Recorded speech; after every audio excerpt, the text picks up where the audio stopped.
So the dreaded bunker shot. I think many of you will agree it's a difficult one to play, isn't it? Especially when you see a big lip like we've got in front of us.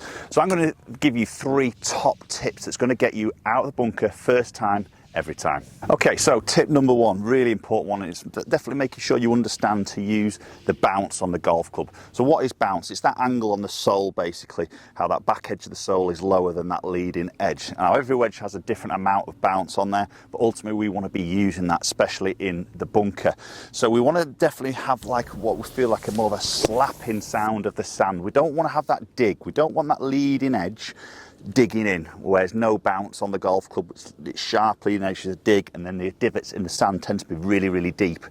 So we want to get a bit of a more of a slapping sound of the sand, get that back edge of the sole working, but also understanding where our point of entry is in the sand. So a fantastic tip to help us do that, if you were to draw a line through the sand and then just work your way along this line without a golf ball, so into your setup there, and just get the feel of the sole of that wedge, just like I say, slapping in the sand and it coming back out of the sand a little bit. And as you're doing that, you'll notice whereabouts you are entering the sand in relation to that line. Obviously the ball would be on the line, so you can start to get a bit of an understanding if you're hitting, say for instance there, you can see I've hit way too far behind where the line is there, and obviously that's going to create a shot where the ball's just not going to get any height and it's going to hit the lip and come back in.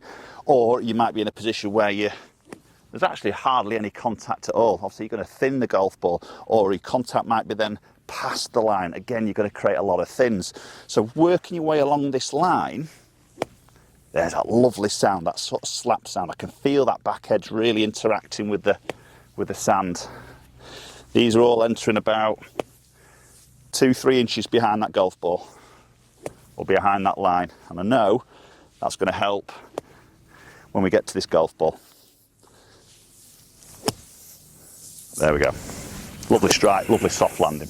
Okay, so tip number 2, when we're in the bunkers, we need to have loft, especially in this situation with this high lip. We need to keep some loft on the golf club. So I've actually got my 58 degree, and there's nothing wrong with playing your lob wedge in the sand, as long as, again, you've got some bounce to sort of play with. So 58 degree, and I'm just going to open it up a little bit. And I don't want to open it up massively.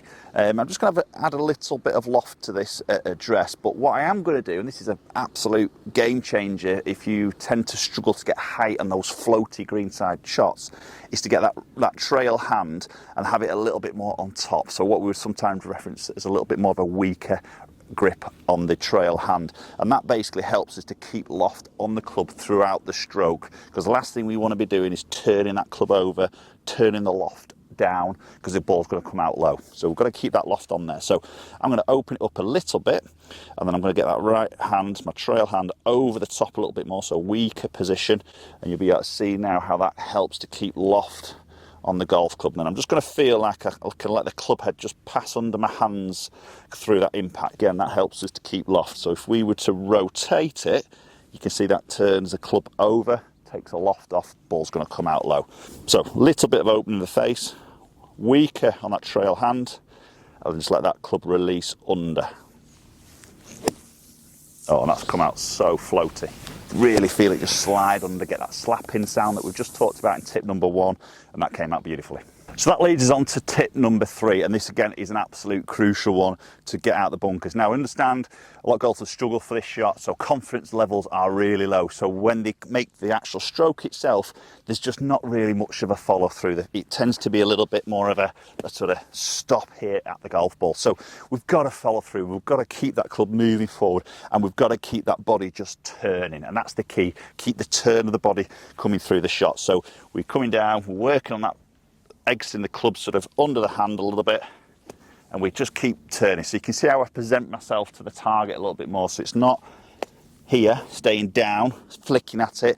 I'm going to get that body turning. I'm going to get my grip a little bit weaker, got the club face a little bit open, I'm going to turn it and release.